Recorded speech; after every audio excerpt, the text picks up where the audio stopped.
Boa tarde a todos. Na abertura da 14ª aula do curso O que é o Espiritismo, a indicação de leitura que temos hoje no sinal verde, que é o livro que faz a abertura da aula do dia, seria Antagonistas.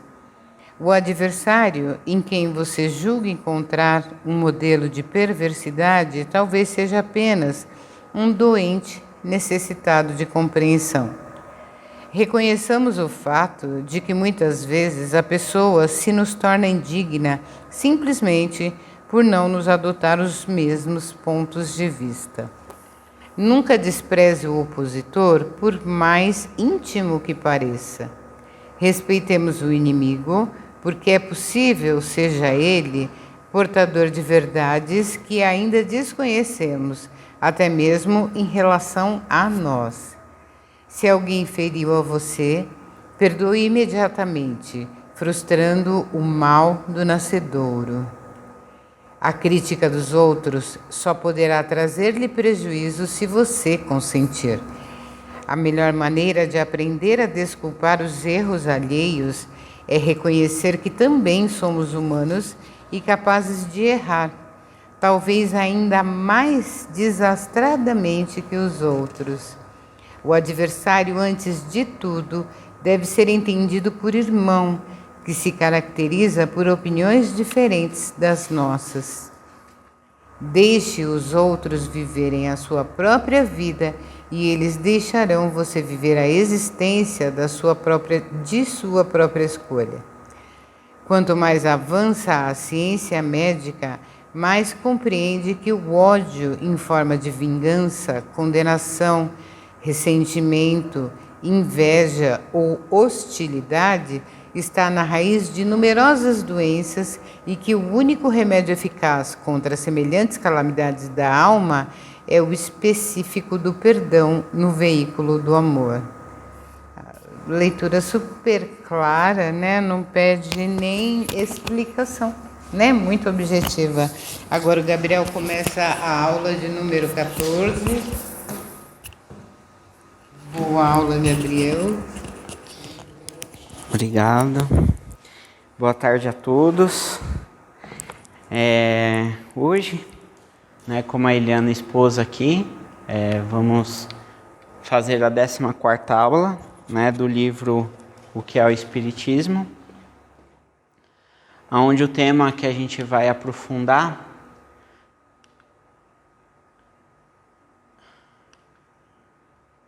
é esquecimento do passado, né? E claro, né, aí quando a gente faz o sinal verde, ele sempre está conectado com a aula, né? Então não é nada ao acaso, como a gente já falou aqui em outras aulas, a gente faz a sequência, né, que é a Federação Espírita, enfim, e não só a Federação Espírita, mas outras instituições como a FEB, né, que é a Federação Espírita Brasileira, tem uma ordenação, né, que a codificação de Kardec nada mais é que uma ordenação do conhecimento. Então, por isso que sempre casa um texto com outro. Eu queria fazer a prece de início, né, para a gente adentrar o conhecimento. Então, vamos nos conectando, agradecendo a Deus e a Jesus por estarmos aqui mais uma tarde, com o auxílio e o amparo dos mentores desta casa, Sr. Leocádio, a Falange de Maria, o nosso irmão Abud Malek, que aqui com toda a falange da espiritualidade, da egrégora desta casa, nos auxilia e nos ampara para esses trabalhos que realizamos durante a semana em nossa casa. Agradecemos também aos ancestrais que aqui nos antecederam nos seus trabalhos voluntários no plano espiritual, no plano material, e hoje muitos deles no plano espiritual. Agradecemos também àqueles que ainda estão encarnados, que mantêm essa jornada da instituição Recanto de Interlagos e que de alguma forma, nessa rede integrada, nessa rede conectada, continuamos aqui este trabalho, esta obra, em todas as áreas de serviço da nossa casa. A eles agradecemos e pedimos o amparo necessário para que aqui possamos realizar este trabalho de luz e de amor. Fé e equilíbrio em todas as direções. Que assim seja. Então, falando do esquecimento do passado, né? Então, aqui um pouco, né, uma explanação aqui. Então, explicar a razão do esquecimento do passado, né, na luz da doutrina espírita. Esclarecer que nenhum aprendizado se perde com as encarnações, né? As possíveis causas de aflições atuais e anteriores, né? Aonde que isso se conecta. E também ressaltar a bondade e a justiça divina, né? Que tudo que se passa em nós e com nós está dentro de uma esfera protegida, né? Uma esfera de segurança, ainda que dentro dessa esfera tem o bem e o mal, como no céu e o inferno, Kardec explica muito, né? Então a gente vai entender, eu estou aqui, né, fazendo uma pequena introdução para a gente entender, e é um ponto muito importante para a mediunidade, né? Para a nossa mediunidade presente, para a nossa natureza, a gente entender isso, né? Como que é o processo de encarnação e reencarnação, né? E dentro deste processo, por que o esquecimento faz parte?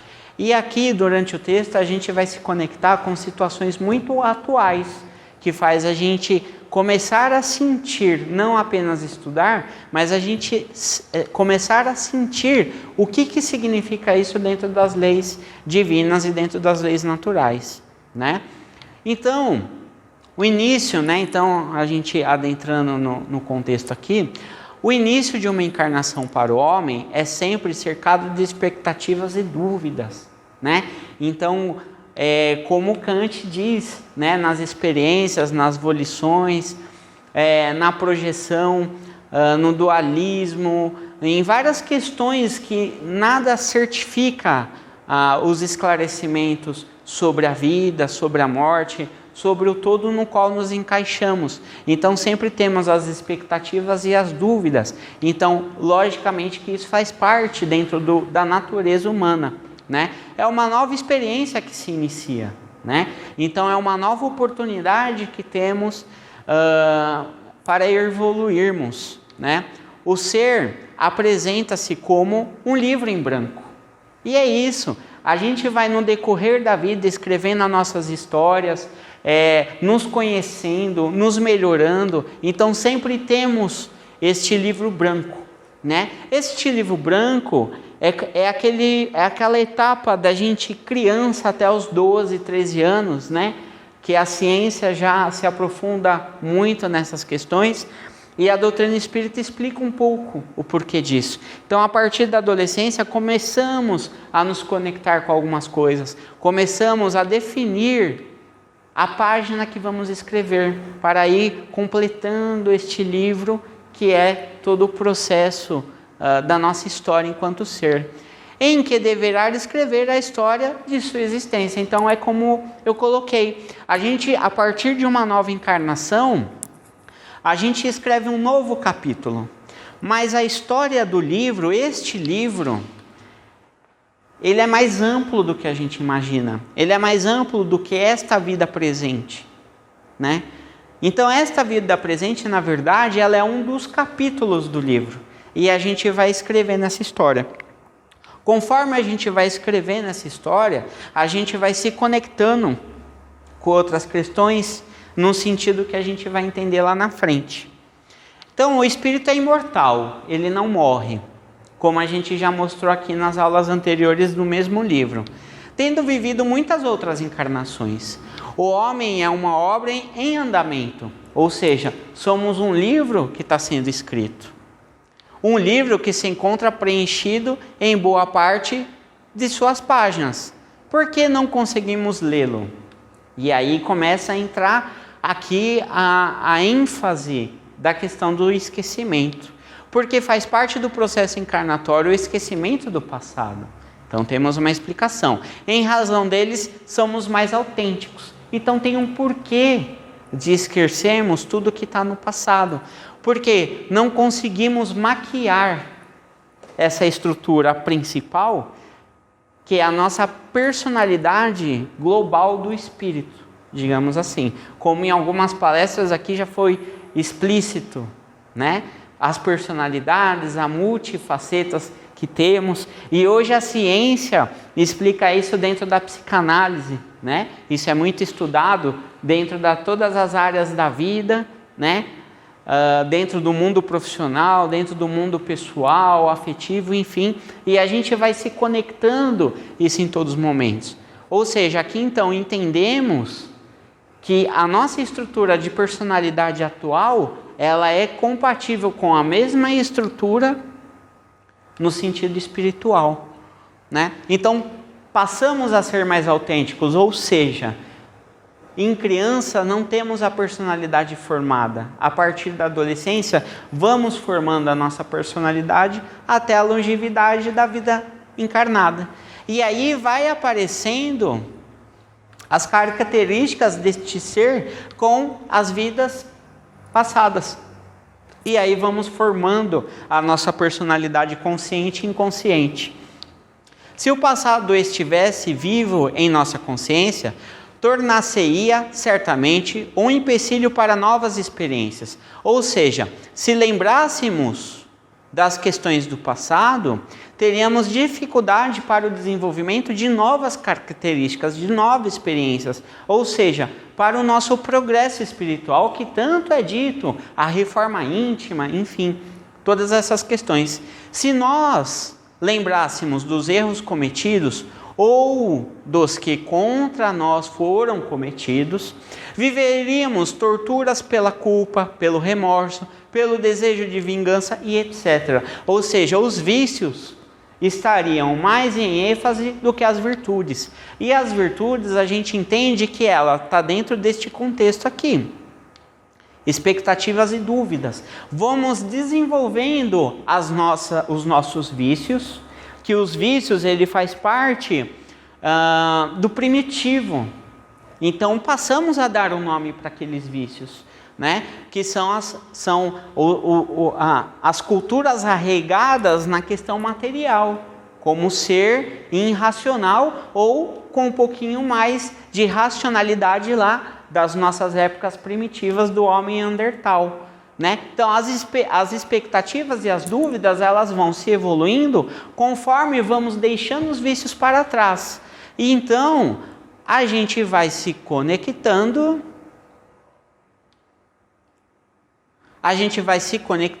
e aqui vamos nos evoluindo em prol às virtudes, que foi as virtudes que Jesus nos deixou como ensinamento, ou foi organizando este sentimento nos seres da época que ele passou. Se tivéssemos tido existências venturosas e confortáveis no poder, no luxo e na riqueza, o orgulho, o egoísmo e a vaidade seriam um entrave para o nosso livre-arbítrio. Ou seja, se a gente lembrasse de todo o processo de vidas passadas, nós não teríamos a depuração desses processos aqui, ó. Ou seja, estaríamos arregados no luxo, na riqueza, o orgulho, o egoísmo e a vaidade, que são os vícios, seriam um entrave para o nosso livre-arbítrio, para o desenvolvimento das virtudes. De qualquer forma, as perturbações, as nossas relações sociais seriam inevitáveis.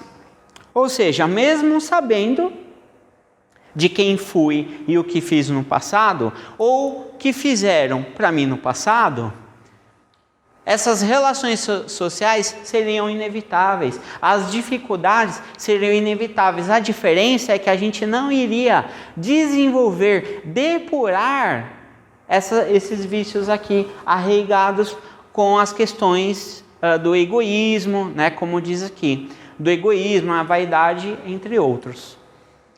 Então, por esse motivo, a misericórdia divina concedeu-nos o que é necessário e suficiente para o sucesso da nova existência a cumprir. Então, por isso que eu disse no começo, todo este processo ele está enquadrado nos limites das leis divinas. Temos o livre-arbítrio, mas dentro deste quadrante, digamos assim, né? Para o sucesso de nova existência a cumprir. Isto é, a voz da consciência e as tendências instintivas. Vamos desenvolver, então, os processos das tendências instintivas, como lá do período do homem neandertal, vamos desenvolver e trazer isso à voz da nossa consciência, onde temos a razão e aí a depuração de todo esse processo dentro da nossa evolução. Então, Kardec explica para nós, né? Ele dá ênfase nesse contexto, explicando o porquê, né? Trazendo à luz, na verdade, essas explicações para que a gente possa entender. E aí, aonde essa explicação, ela tem ainda um contexto muito contemporâneo.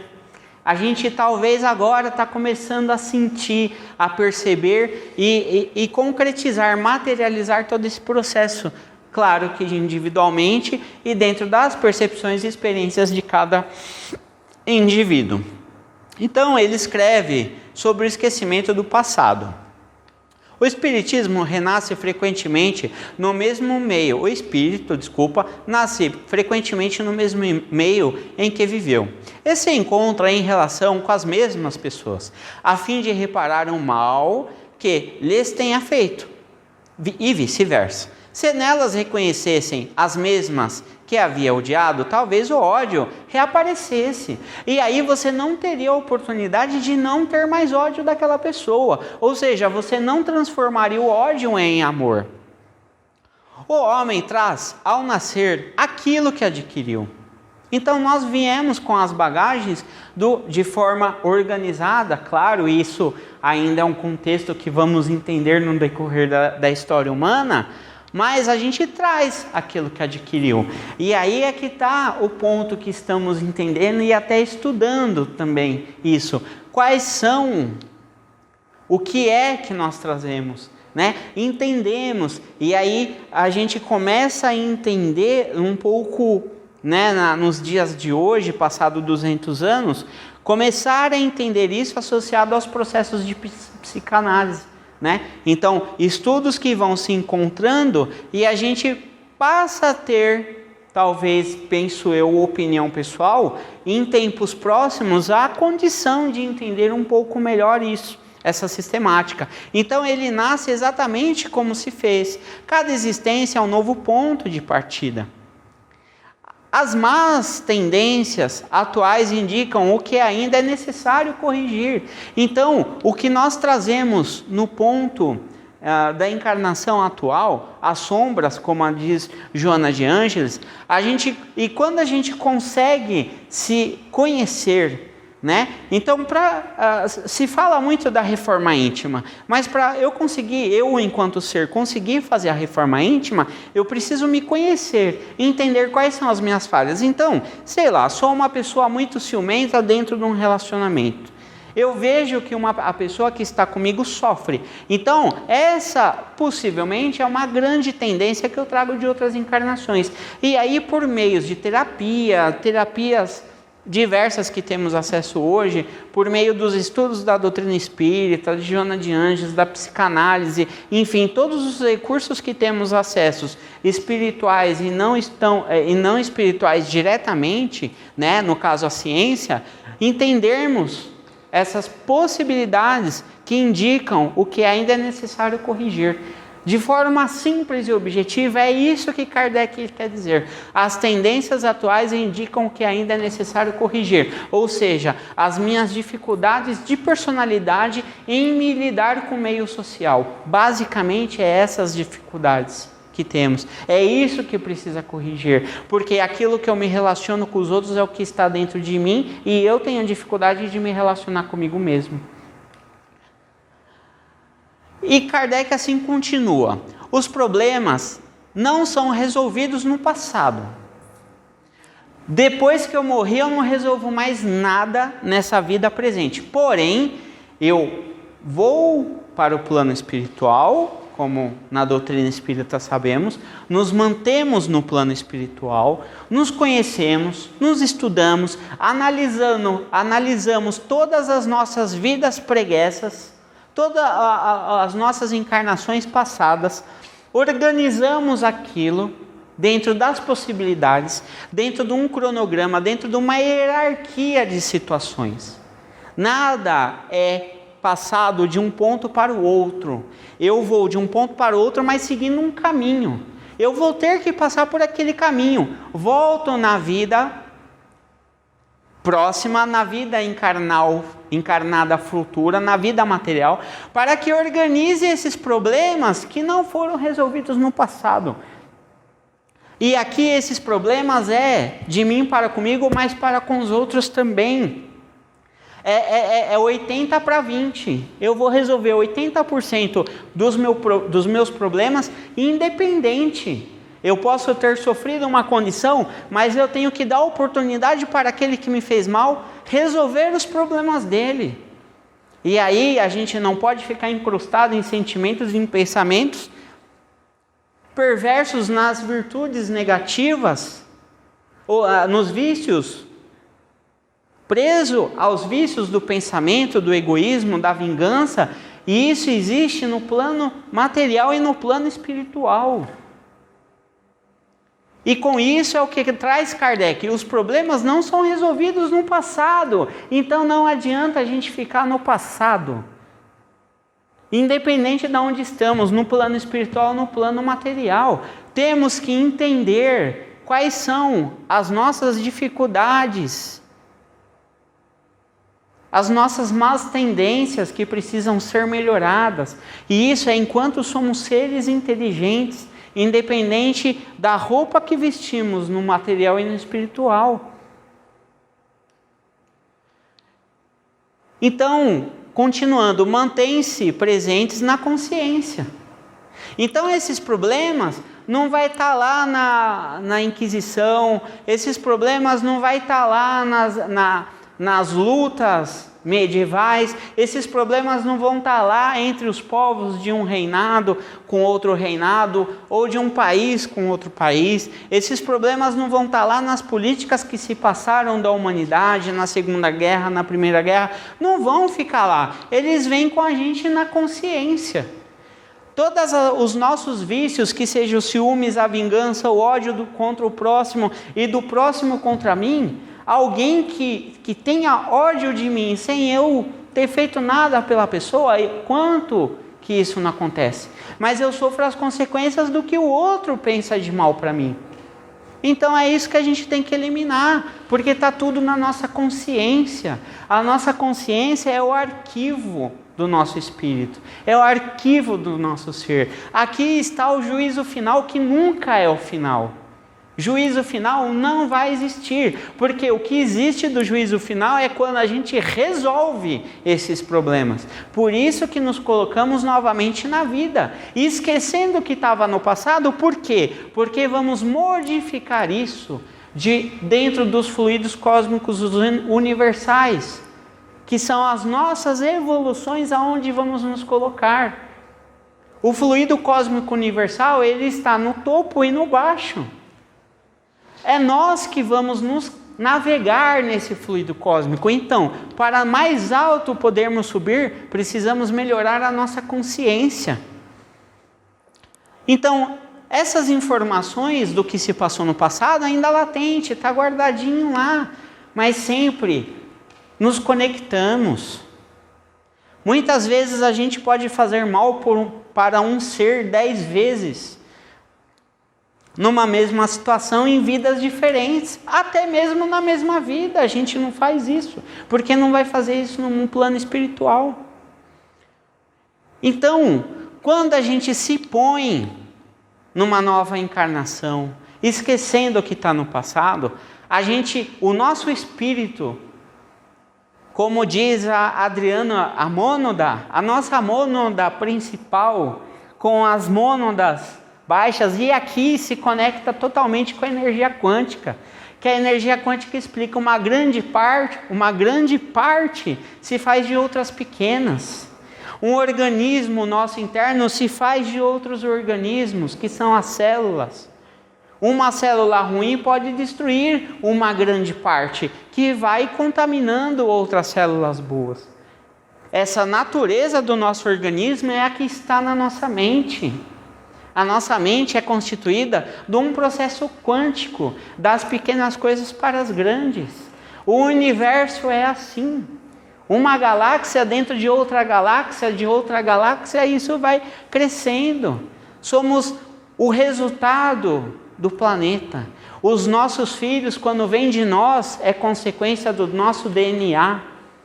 Por isso que Kardec aqui fala que você vem de uma mesma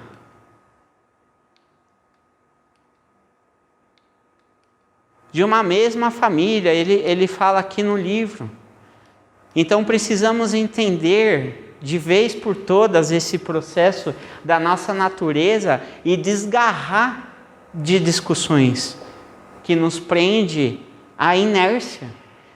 Nos desgarrar de discussões que nos mantêm no mesmo lugar. Qual é a melhor religião? Quem está mais certo, quem está mais errado? Precisamos entender que ninguém de nós aqui nesse planeta, podendo ser Chico Xavier, podendo ser o Buda, podendo ser qualquer pessoa, ele não tem a visão de tudo. Porque a lei de Deus, de Jesus, foi colocado aqui dessa forma. Para falar uma coisa, vamos ter 20 falando, para que tudo se cruze, para que tudo se conecte. Para não termos dúvida. E aí a obra de Kardec. Kardec não fez a doutrina kardeciana sozinho. Ele fez com os espíritos, mas ele tem seus antecessores. Tiveram movimentos menores, e aí Kardec chegou, e hoje estamos aqui dentro da doutrina espírita no Brasil, com muita força. Por quê? A doutrina espírita tem tanta força no Brasil? Porque temos histórias diferentes do mundo, temos pessoas e povos, a nossa comunidade japonesa, enfim, todo mundo faz parte da nossa cultura. Se vivemos em harmonia e em equilíbrio, ainda que com as dificuldades internas, em política, em relações, mas isso é normal. Precisamos entender que dentro do nosso país estamos dentro de um contexto normal, que faz parte do nosso desenvolvimento enquanto seres humanos, enquanto povo.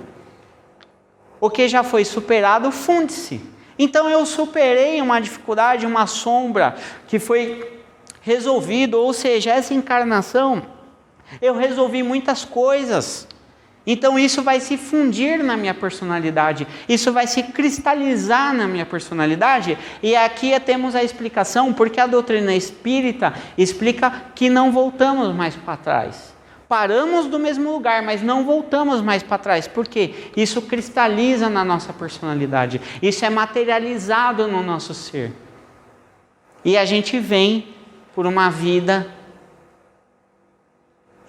carnal, melhores, mais fortes, no caminho das leis divinas, no caminho de Jesus, no caminho do nosso Pai Criador, permitindo um caminhar mais liberto e sereno. Quem quer viver, quem quer voltar na era medieval? Quem quer voltar, que não vivia 50 anos? Com 30 já tinha uma cara totalmente sofrida, porque vivia em guerra, vivia com a espada no braço. Quem quer ficar armado o dia inteiro? Quem sente essa liberdade que nós temos nos dias de hoje, poder ser quem somos, e ainda com arestas a ser resolvidas, ainda com policiamento de como me relaciono com as pessoas, para eu não sofrer mal e não fazer mal, ou seja, o respeito ao próximo. Amar a Deus sobre todas as coisas e o próximo como a ti mesmo. Hoje esse mandamento já é praticado, mas as pessoas não param para pensar. Até por aqueles que não querem ouvir dizer o que é Deus, o que é Jesus, já praticam isso, porque a massa pratica. Então, quando olhamos para isso, precisamos entender que precisamos mudar o nosso comportamento e não necessariamente precisamos ficar a dogmas de religiões presos. Precisamos entender para ser libertos e serenos. É isso que Jesus queria dizer. Jesus não segurava ninguém num espaço quadrado. Jesus falava com as pessoas na natureza, no ar livre. Ainda é necessário fazer isso porque precisamos dividir quem nos escuta e quem não quer nos escutar. Não quer nos escutar, mas posso fazer mal para aquele. Então, por isso que precisamos ficar num ambiente propício ao que nós propomos a falar. Porque ainda, melhor que queremos esclarecer as coisas do indivíduo e não entrar em questões materiais, ou seja, de conceitos e doutrinas materializadas, ainda precisamos ter essa consciência, que é o limite. Tenho livre-arbítrio, mas eu tenho limite. A minha verdade não é superior à do outro, porque muitas vezes o outro não consegue entender isso, o que é o esquecimento do passado. Então, continuando aqui, temos então que se conecta a esse tema, as bem-aventuranças, né? E aqui tem um ponto, né, que eu, como a aula anterior, eu deixei para ler, para a gente fazer uma reflexão individual, né? Sem eu ficar aqui pondo o meu ponto de vista. Então, a justiça das aflições. Bem-aventurados.